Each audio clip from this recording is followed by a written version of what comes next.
Halo semuanya, balik lagi di channel YouTube aku.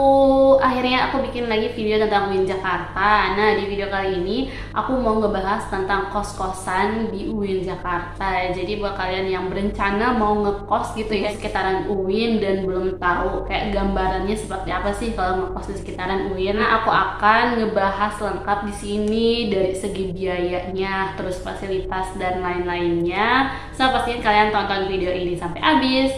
So, langsung aja kita mulai ke video. Oke, jadi pertama-tama yang mau aku bahas di sini yaitu biaya kosannya. Jadi berdasarkan riset challenge, berdasarkan pengalaman aku yang pernah ngekos, rata-rata biaya kos di UIN Jakarta untuk yang sendiri atau satu kamar satu orang itu kisaran harganya sekitar 500 sampai dengan 1 juta. Nah, jadi aku pernah ngekos sendiri, satu kamar satu kos, dan itu harganya sebulannya itu aku bayarnya 600 dan itu bayarnya per bulan. Jadi satu bulan bayar, Januari bayar, terus Februari bayar lagi gitu. Terus biasanya di UIN Jakarta juga ada yang bayarnya itu 3 bulan sekali, ada juga yang tiap tahun. Jadi tergantung kos-kosan yang mana.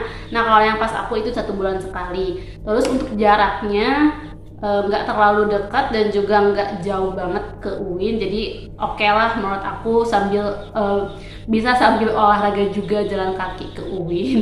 Terus yang aku kos itu yang kisaran harganya ya 500 sampai 600-an, itu fasilitasnya udah dapat satu lemari dan juga udah dapat kasur. Terus udah dapat kamar mandi, dan kamar mandinya itu di dalam, dan juga udah termasuk biaya listrik dan juga udah termasuk biaya wifi. Jadi kita udah dapat jadi kita nggak usah bayar listrik lagi dan juga udah dapat wifi. Jadi yang itu udah enak banget ya, udah dapat udah termasuk biaya listrik dan juga udah dapat wifi. Ada juga yang harganya itu 500 ribuan sebulan. Itu kita udah dapat lemari, terus udah dapat kasur, kamar mandinya di dalam, terus juga udah dapat wifi tapi bayar listriknya sendiri. Jadi kayak gitu, beda-beda setiap kosan ya, tergantung ibu kosnya. Nah, yang itu tuh teman dekat aku ngekos di yang 500 ribu, udah enak sih menurut aku. Fasilitasnya juga lengkap, udah dapat wifi, cuma tinggal listriknya aja bayar sendiri. Nah, terus gimana untuk kosan yang 1 juta per bulan? Jadi ada juga nih di sekitaran UIN yang harga kosnya itu 1 juta per bulan satu orang. Jadi satu kamar satu orang, bayarnya itu 3 bulan sekali, itu 1 juta per bulannya. Jadi sekali dia bayar 3 juta. Nah, itu kosannya emang lebih bagus. Nanti kalau ada gambarnya akan aku cantumin juga, namanya Metropos kalau nggak salah. Jadi emang kosannya itu bagus banget, kayak estetik dan bagus pokoknya ya, nggak kayak kos-kosan yang biasanya harganya 500 sampai 600 ribuan. Terus juga udah dapat AC dan udah dapat kasur, terus tapi listriknya bayar sendiri, dan kamar mandinya juga di dalam. Jadi sesuai sih sama harganya. Kalau yang 1 juta ini emang bagus banget tempatnya gitu ya, makanya harganya juga mahal. Terus yang 1 juta ini udah dapat fasilitas kayak dapurnya yang cantik, terus udah ada TV-nya itu yang smart TV, jadi bisa nonton Netflix, bisa nonton YouTube di TV, kayak gitu. Emang oke banget sih fasilitasnya. Cuma menurut aku untuk harga 1 juta, dia tuh belum termasuk listrik, agak mahal sih menurut aku. Tapi ya kalau emang kalian anak sultan gitu ya, nggak anak sultan sih, yang punya budget dan pengen ngekosnya itu di tempat yang nyaman, yang bagus, terus ya oke lah, dan mungkin kalian bakal suka tempat yang kayak gini. Nah, selanjutnya untuk biaya kos untuk yang 2 orang, satu kamar 2 orang, itu kisaran harganya sekitar 600 sampai 1,8 juta. Nah, jadi yang 600 ribu berdua ini sebenarnya sama aja. Jadi sebenarnya kosannya sama yang pernah aku tempatin. Jadi aku pernah ngekos di tempat yang pertama itu selama 1 bulan sendiri, dan juga selama 2 bulan berdua sama temen aku. Jadi harganya itu 800 per bulan, untuk 2 orang. Tapi fasilitasnya oke banget yang udah sebutin tadi, yaitu dapat kasur, terus dapat lemari, kamar mandinya di dalam, terus juga dapat wifi, dan juga udah termasuk biaya listrik, dan juga plusnya kita udah disediain mesin cuci. Jadi kalau mau nyuci di mesin cuci tinggal ya di mesin cuci aja, lebih enak. Dan juga aku lupa sebutin tadi, udah ada dapurnya juga, kita bisa masak sepuasnya di situ. Super affordable untuk yang mau ngekos 2 orang karena udah lengkap fasilitasnya juga. Terus tipe yang kedua ada juga yang harganya itu 600 per bulan untuk 2 orang. Nah, jadi kemarin baru aja aku ngekos sama temen aku berdua yang harganya itu 600 per bulan. Tapi ya oh ya, fasilitasnya kita udah dapat satu lemari yang lumayan gede, cukup untuk berdua, dan juga satu kasur. Jadi cuma dapat satu kasur, tapi kamar mandinya di luar, terus listriknya bayar sendiri, dan gak dapat wifi. Jadi kalau mau dapat wifi kita harus bayar lagi. Jadi ya sesuai sih lah ya harganya 600.000 berdua. Tapi kalau untuk jangka pendek menurut aku oke-oke aja kalau mau ngekos di yang itu. Tapi nggak semua kos-kosan yang 600.000 berdua per bulan itu kurang enak kayak itu. Ada juga beberapa teman-teman aku yang mereka ngekos itu 600.000 per bulan, dan untuk 2 orang itu fasilitasnya udah nyaman dan oke sih. Jadi ya baik lagi kitanya mau nyari yang kayak gimana, terus kayak nyamannya yang kayak gimana. Nah, terus untuk yang 2 orang yang 1,8 emangnya ada. Jadi yang kosan sultannya aku sebutin tadi, yang kalau 1 orang itu dia 1 juta. Nah, kalau mau 2 orang 1 kamar, jadi beda ya kamarnya. Kalau yang 1 juta untuk 1 orang itu kamarnya lebih kecil. Nah, kalau untuk yang 2 orang 1.800.000 itu kamarnya agak lebih besar lagi, dan fasilitasnya udah dapet kayak yang tadi udah aku sebutin, udah lengkap, udah enak, udah dipasangin AC juga, terus udah bisa nonton TV smart juga.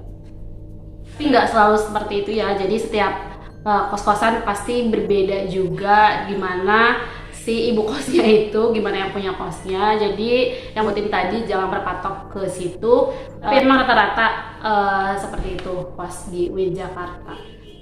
Selanjutnya aku mau ngebahas biaya hidup anak kos di UIN Jakarta per bulannya. Jadi aku udah udah bikin rinciannya. Jadi biayanya itu kurang lebih sekitar 2 juta per bulannya dengan rincian.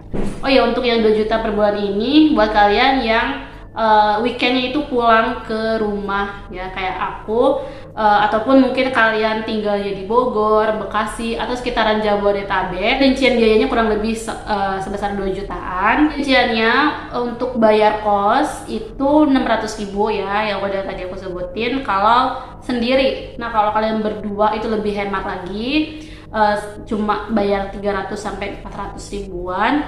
Terus untuk makan, ini aku di sini cantumin 10.000 sampai untuk makan biasanya 10 sampai 25.000. Nah, untuk 10.000 itu biasanya mungkin kalau kalian mau makan yang paket 10.000, terus kayak makan warteg itu lebih murah, harganya sekitar 10 ribuan sekali makan, belum sama minumnya. Tapi mungkin kalau kalian mau naik makannya kayak ayam bakar, terus pakai es teh manis, itu aku rinciin di sini sekitar 25.000.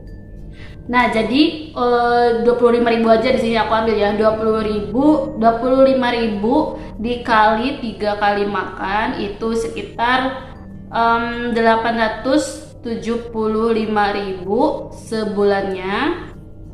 Nah, jadi sebulan itu sekitar 875.000 untuk biaya makannya aja ya. Terus selanjutnya untuk jajannya, kan biasanya kita kayak jajan di luar yang makan itu, di sini aku cantumin 10.000 per harinya. Jadi 10 dikali 25 hari aja, karena weekendnya itu pulang ke rumah, jadi nggak dihitung kan. Nah, jadi untuk jajannya 10.000 dikali 25 hari itu 250.000, dan aku juga di sini nyantumin untuk kebutuhan lain itu sebesar 200.000 per bulan. Jadi kebutuhan lain ini karena kan kita pasti punya kebutuhan lain di luar jajan sama makan.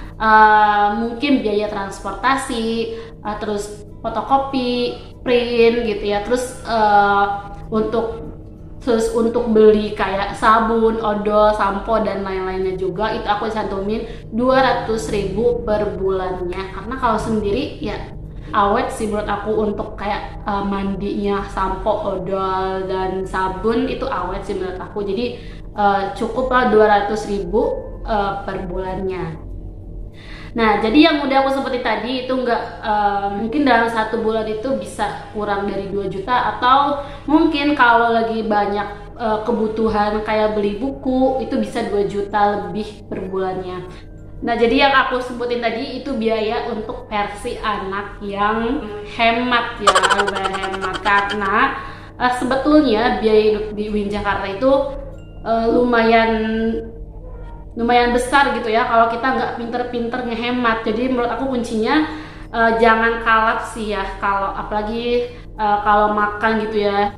Bolehlah ke McD misalnya ya sebulan sekali, atau ke Hokben, ke KFC gitu ya, atau mau hangout ke mall sama teman-teman itu boleh sih. Cuma kayak sepinter-pinternya kita ngatur keuangan, kalau dalam 1 hari itu kita boros, di hari yang lainnya itu kita harus menghemat. Mungkin bisa masak sendiri ya, karena kalau masak sendiri itu lebih hemat, apalagi kalau kalian berdua, satu kosnya berdua orang itu lebih hemat, karena kita bisa masak nasi sendiri, terus kayak tinggal beli lauknya aja, itu lebih hemat. So ya, jadi segitu aja video aku kali ini ngebahas tentang kos-kosan di UIN Jakarta. Kalau kalian mau request video lainnya boleh komen aja di kolom komentar video ini.